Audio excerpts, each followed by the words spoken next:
Hello, subscribers. Hello, this is King Harp again.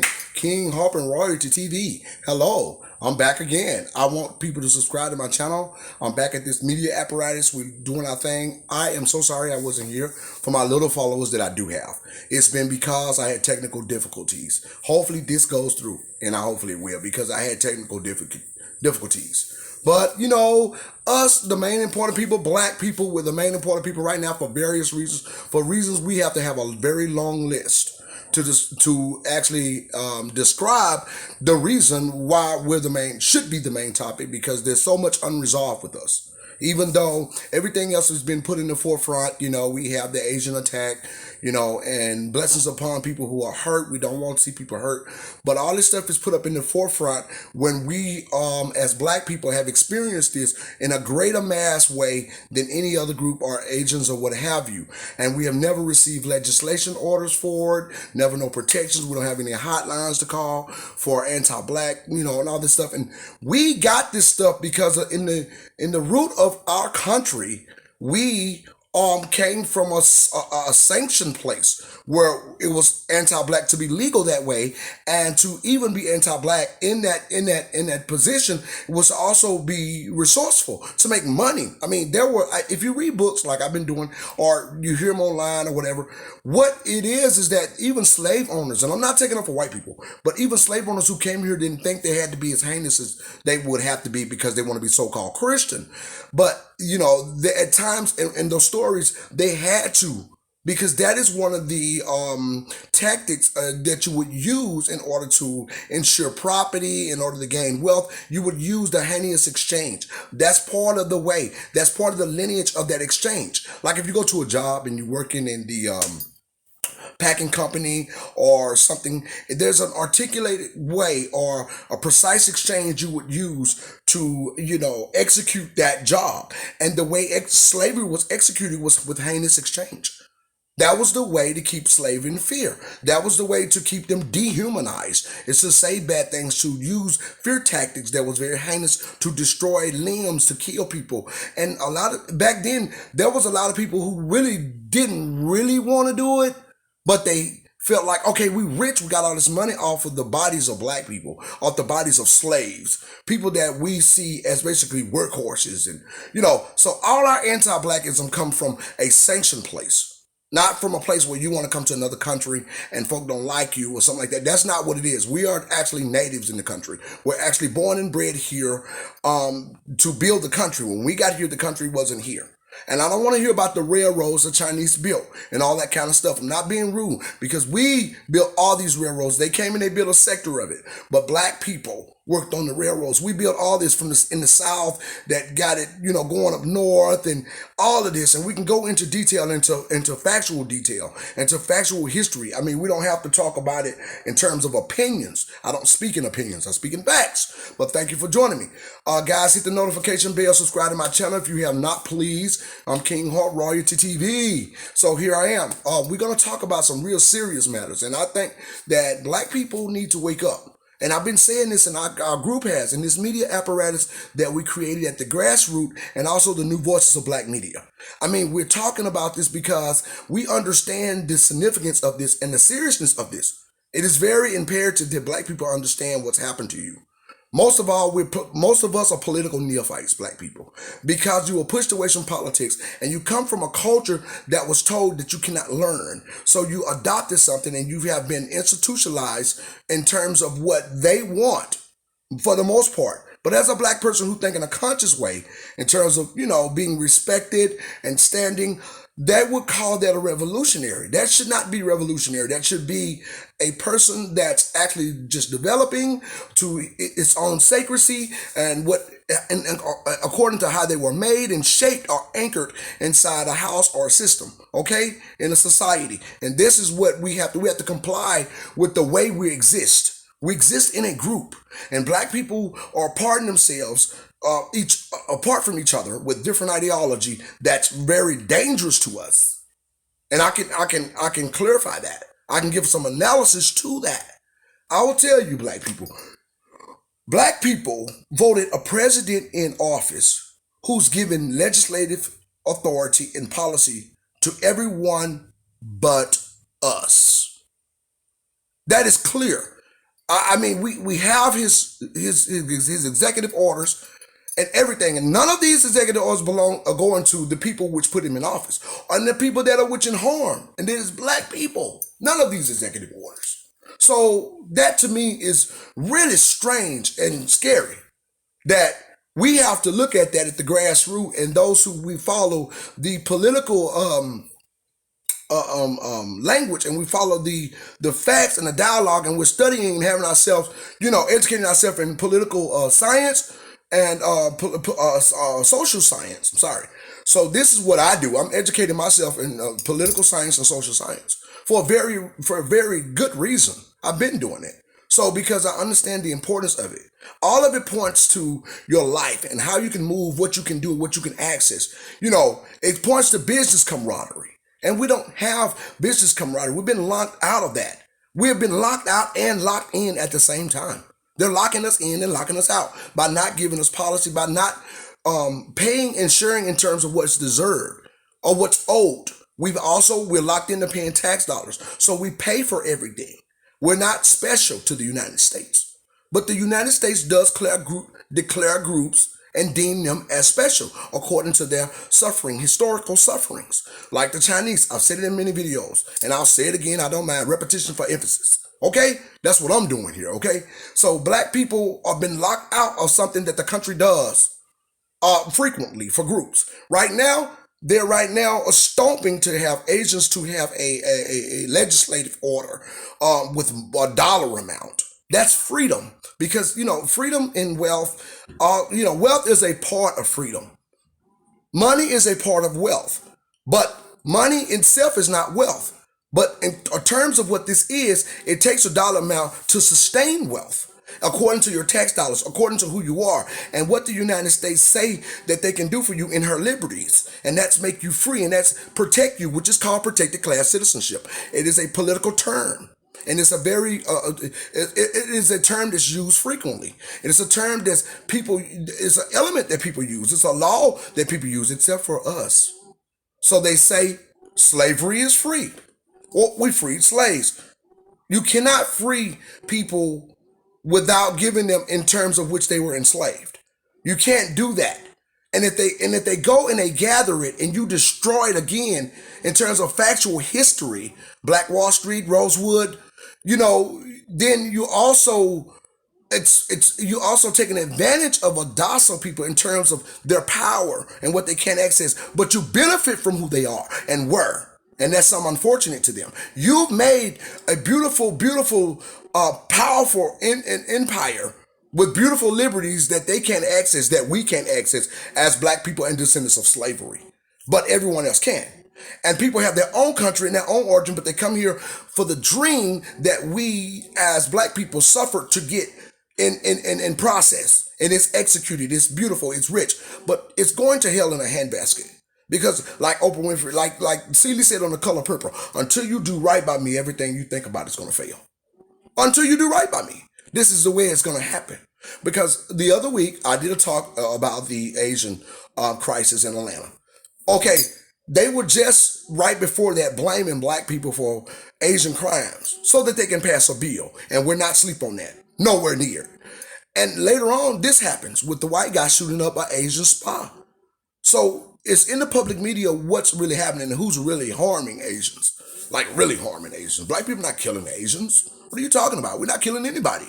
We don't have that kind of thing. Now we can get out there like we did with Rodney King and like we did with George Floyd and everything, and we can stop something from going. But we also have black people that don't understand their slavery.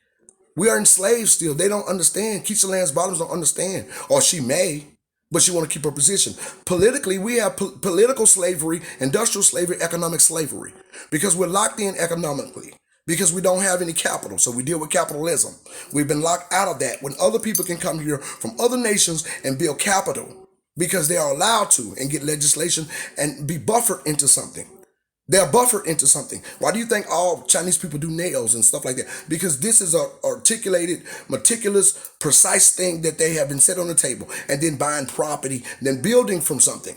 You know what I'm saying? There's opportunity. There's locked in something, opportunity where you buffer yourself. Like if you come to people and give them an opportunity, they actually use that opportunity to grab hold to the next thing. This is what's going on over our heads.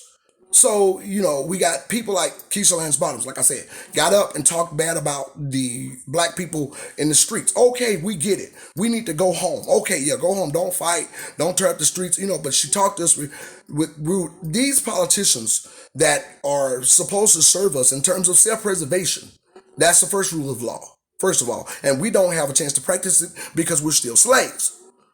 Our politicians are slaves to the political environment. Our politicians are slaves to the political arena that's supposed to serve us and that's paid in terms of a salary that hold a seat, an overclass seat of lawmaker, are doing what the masses do because they are treated as slaves, as politicians, but not now. We come to stop that. We come to organize and to call to action. We order and decree a code of conduct in the apparatus where we serve here in the media, this social media apparatus that we design. Yes, it's a few million here, maybe hundreds of thousands, but we're trying to gain attraction for our safety, not to harm anybody, so that we can live.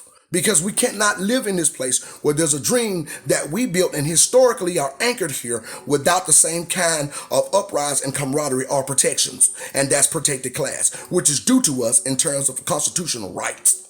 And we pay taxes and we shouldn't have to in terms of suffering. We are very adjacent. We're not even adjacent. We are more deserving of it than any other group, actually. We were slaves to this country. We built the country. Engineered the country, and a lot of our history has been hidden because they don't want us, the masses and people that are in power, don't want us to reflect in terms of power and reflect in terms of diligence, and reflect in terms of growth, in terms of upstanding and that kind of thing. They want us to reflect in terms of what they did in the war on drugs and the buffooning and the superfly and the massa. They don't want us to reflect in the place where we are looking at ourselves like black people that really stood, and there was a lot of them. Those were our ancestors. Harriet Tubman, you got the Frederick Douglass, who wrote up laws and wrote up things for the actual body of laws with this beautiful manuscript. Things like that. We don't supposed to reflect as a Johnny Cochran. We don't supposed to reflect definitely as a Bill Cosby because you want to throw him in jail and say he's a rapist. But he was America's dad. We're not supposed to reflect as a Mary Jane McLeod Bethune because she had 16 degrees and the first woman in the White House doing things in the White House for all kinds of things. We're not supposed to reflect as leadership and organizations and institutions that was born for the protection of slaves. We're supposed to allow other people to embody leadership. You ever heard the Mexican guy running the Congressional Black Caucus? What for? They have a Mexican guy running the NAACP. And then we have people embodying leadership in the Congressional Black Caucus that was born for our safety, to protect us, to keep us in a class of protection so that we can sustain a community and reflect in positivity and reflect as upstanding citizens, not be exploited by rich and wealthy white men who are parents own slaves. And tell us, okay, go rap about the war on drugs and talk about it, and our kids thinking it's cool and then emulating these characters. We're not supposed to be doing that. And then under people don't own any of the NFL, any of the NBA, but yet we are the main source that keep the engine going. That's slavery. But you're paid, you got $1 million slave. He has $1 million home, but you have billions of dollars, and you are in big camaraderie as an owner and business camaraderie with the society, and you're partnering with people in other countries and nations, giving opportunity to them and allowances with our tax dollars. But we don't have any legislative authority, and we don't have our inheritance, which is reparations owed in trillions of dollars now, at least 20 trillion. So we have not been able to sustain our safety because of this unfair treatment. And this is where it stops. And the reason why black people is because we don't have one voice. Divide and conquer. If we're all talking and saying the same thing, Cynthia Reba would not be coming over here, coming from a tribe who sold slaves to play in Hollywood and play Harriet Tubman and then Aretha Franklin. To come to the United States and step on a Negro to get where you want to go. after you come from a tribe who sold slaves to the United States. So you come from kingship, and then you come and benefit in the prospect of being these people that you come from a legacy of harming. That is not your due. You're out of order, and we allow it. So if we don't say nothing and get together and claim our heritage and claim our sector, and that means for you guys to listen up. You don't go out there putting presidents in office without understanding the art and the science of what's going on, without understanding politics. A white man walk up to me and say, well, black people really shouldn't be voting because they don't have enough political, astuteness to be voting. That is very irresponsible. Now, I could take that offensive because, look, I know what to vote for. We all should be able to vote. We're free. But then again, on one page, I can't argue with that because you've shown yourself this way, that you're not politically astute enough. Like children, you're voting because you're angry with someone. And they used a narrative to depict how you should vote, and that's what you did. And you think you won something by voting. We got what we wanted. It's a Jedi mind trick. Yes, you did. You got what you wanted. A president to save other groups as slaves. He's not catering to you. So he's not catering to you, and this is why he was supposed to be there as your protection. You see what I'm saying? So now we look at these people in Biden supporters and we say, well, what is he doing for black people? They say stuff like, well, give him a chance. Oh, really? So we got to give him a chance, but everybody else got legislation from him, policy or protections, things that they don't need and deserve. He's paying billions of dollars to house immigrants in hotels when the border crisis was being handled already. White supremacy is white supremacy. But we got to understand the chessboard, and we got to get together and unify. And this is what we're missing. We need to have one voice. I don't know if I should be here very long because my device has been acting crazy when I try to talk a long time. But guys, please subscribe. I want you to be here. I want to come out and talk more. I got some very articulated subjects to go with, and it's going to help people, and that we're going to help each other, right? So we're going to keep talking. We're going to keep building constituency so that we can anchor ourselves with a voice. We don't exist with a voice with only a few people. That's not how politics works. That's not how this works.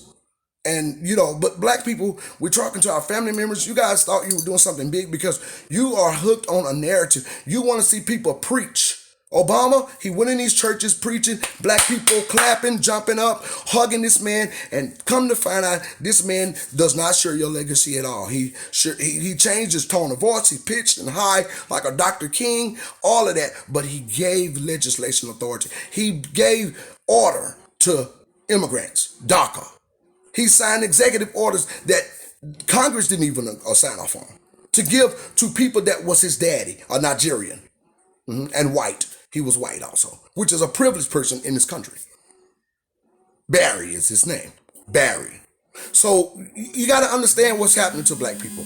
But I do appreciate what you're saying. I do appreciate what you guys are doing out here in the grassroots and in the new voices of black media, because it's very serious to us. As I said to you, I'm not going to be here very long. I'm going to try to, minimize because I don't want my video to get thrown out. I'm just going to be here 20 minutes and I'm going to do another one and come back. But black people, we need to anchor ourselves in a proper sector so that we can do this very methodically and understand. And we're trying to do that. Black Lives Matter, taking advantage of black people. Now, this is the thing. You cannot sit here and not pay attention to what's shown to you and make excuses for it. Biden supporters saying, oh, he hasn't had a chance yet. And then they're saying, oh, he gave us a voice. Is that all you want is a voice? That's not what this is. You need protection. You got Asians right now getting legislative order. They want to do all this stuff for them, and black people have been harmed way more than Asians, and Asians also have harmed black people. So we're not going to say nothing bad. I don't want people to get hurt, but we got to look at the real thing here. We can't exist in fanaticism. We got to get things done. Thank you for joining me. This is King Harp, Royalty TV. Subscribe to my channel, share, like this video, and thank you for coming.